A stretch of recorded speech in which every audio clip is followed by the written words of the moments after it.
ה-AI הוא לא היה שם ברגע הזה שלא הצלחתם להירדם בלילה, כי המתנתם לטלפון מהמשקיע להבין אם הוא נכנס להרפתקה איתכם או שהחלום מתפרק.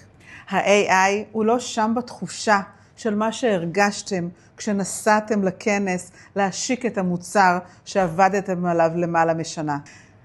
AI יודע לתת כותרת, מבנה, אפילו להציע איזה שורת מחץ, אבל רק אתם יודעים איך הרגשתם ברגע הזה. וסטורי טלינג זה רגש. AI יודע לעצב שקופיות, אבל השקופית הזאת תהיה מאחוריכם כשאתם עומדים על הבמה, ואתם אלה שתרגישו את הקהל ותבואו כל כולכם להכריז על הדבר הגדול הבא. ההיסוס הקטן, הצחוק, הפאוזה במקום הנכון, הקול שנשבר, כל הדברים האלה הופכים את זה לרגע אנושי, ואין טכנולוגיה שיכולה לחכות את זה.